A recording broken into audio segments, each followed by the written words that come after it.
যে বয়সে বন্ধুদের সঙ্গে আড্ডা দিয়ে কিংবা খেলাধুলা করে সময় পার করার কথা, কিন্তু সেই বয়সে ব্যতিক্রমী এক উদ্যোগ নিয়ে প্রশংসায় ভাসছেন কলেজ ছাত্র মঈন। অযথা সময় নষ্ট না করে এই কলেজ ছাত্র বাড়ির ছাদে গড়ে তুলেছেন আঙুর বাগান। ইউটিউব দেখে গড়ে তোলা এই আঙুর বাগান থেকে এখন তার মাসিক আয় প্রায় 40,000 টাকা। শরীয়তপুরের ডামুড্যা উপজেলার আকালবরিশ এলাকার বাসিন্দা জাকির খানের ছেলে মঈন 2022 সালে ইউটিউব দেখে শখের বশে বাড়ির পাশে অল্প পরিসরে আঙুর চাষ শুরু করেন। শুরুতে গাছে ফলন এলেও স্বাদে টক হওয়ায় নানা সমালোচনা ও কটূক্তির মুখে পড়তে হয় তাকে। তবে থেমে থাকেননি তিনি, বরং সেই কটূক্তিকেই শক্তিতে পরিণত করে নতুনভাবে শুরু করেন তার উদ্যোগ। স্ট্রবেরি সুপার ডটেড ও ক্লাসিক ভ্যারিয়েন্টে সেন্সেশন জাগুক শিহরণ। পরবর্তীতে 2024 সালে তিনি বাড়ির ছাদে প্রায় 1500 স্কয়ার ফুট জায়গা জুড়ে পরিকল্পিতভাবে গড়ে তোলেন একটি ব্যতিক্রমী আঙুরের বাগান।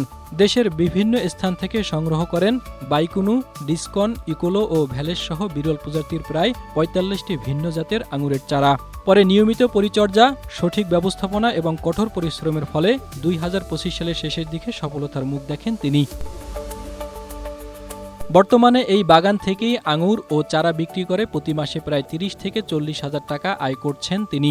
আমি প্রথমে 2টা গাছ দিয়ে শুরু করি, পরে 2টা গাছ থেকে আমি প্রায় কিছু চারা করে বিক্রি করে আবার নতুন কিছু ভ্যারাইটি সংগ্রহ করি। অলরেডি আমার এই জায়গায় প্রায় 2.5 লাখ টাকার মতো ইনভেস্ট আছে। ওই জায়গা থেকে আমার এবছর 1,20,000 টাকা চারা বিক্রি করছি, আমার কিছু ইনভেস্টমেন্ট উঠে আসছে। তার এই উদ্যোগ এলাকায় ব্যাপক আগ্রহ সৃষ্টি করেছে এবং অনেকেই উদ্বুদ্ধ হয়ে তার থেকে চারা নিয়ে শুরু করেছেন আঙুরের চাষ। পড়ালেখার পাশাপাশি যেটা চালাইতেছে আলহামদুলিল্লাহ ও ভালো সফলতা হয়েছে। চারা বিক্রি করতেছে, ফলসহ বিক্রি করতেছে, বাট কাঠিন বিক্রি করতেছে।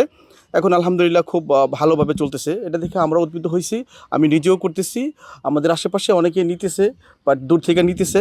হ্যাঁ, সবাই আলহামদুলিল্লাহ এখন বাণিজ্যিক আকারে চিন্তা করতেছে। আচ্ছা, দেখে আমার ভালো লাগলো যে সে লেখাপড়ার পাশাপাশি এরকম ফল চাষে আগ্রহী এবং এখান থেকে সে নিজে উপকৃত হয়েছে, এলাকাবাসী উপকৃত হয়েছে। কিন্তু যে বাগানটা দেখতেছেন, এই ফলগুলো বিক্রি করে সাধারণত মানুষকে হাদিয়া হিসেবে খাওয়ার জন্য দেয়, উপঢৌকন দেয়, আর এরকম চারা গাছের সে এরকম বেচা কেনা করে। এর দ্বারা সে নিজে উপকৃত, এলাকার প্রতিবেশী যারা আছে এরাও নিয়ে যায়, এটার থেকে উপকৃত হয়েছে। না, আমরা কোনো সময় দেইনি, দেইনি। আমি এই আমার বয়সের আমি এই প্রথমই দেখলাম, আমি আর দেই নেই, কোনো সময় দেই নেই। আমরা তাই এই চাই দেন, আমরা তাই আরও উন্নত হোক, আরও এই পাশাপাশি দেখা দেয় আরও উন্নত হোক দেশ এলাকা। এদিকে কলেজ শিক্ষার্থী মঈন খানের বাণিজ্যিকভাবে আঙুর চাষ করতে সব ধরনের সহায়তার কথা জানিয়েছে কৃষি সম্প্রসারণ অধিদপ্তর। আমাদের দেশে বাণিজ্যিকভাবে আঙ্গুরের চাষ হয় না। অনেকেই শখের বসে আঙ্গুর চাষ শুরু করেছেন এবং নতুন নতুন জাত বেরিয়েছে এবং কিছু কিছু জায়গায় ভালো ফল পাওয়া যাচ্ছে। আমাদের শরীয়তপুরেও এভাবে শখের বসে অনেকে চাষ শুরু করেছেন। আমরা আশা করছি যে হয়তো আগামীতে যদি ফলাফল ভালো হয় তাহলে এটা বাণিজ্যিকভাবে হওয়ার সম্ভাবনা আছে। আমরা সেক্ষেত্রে চেষ্টা করব কৃষকদের এ ব্যাপারে সহায়তা দেওয়ার জন্য। Desk report, Asia post.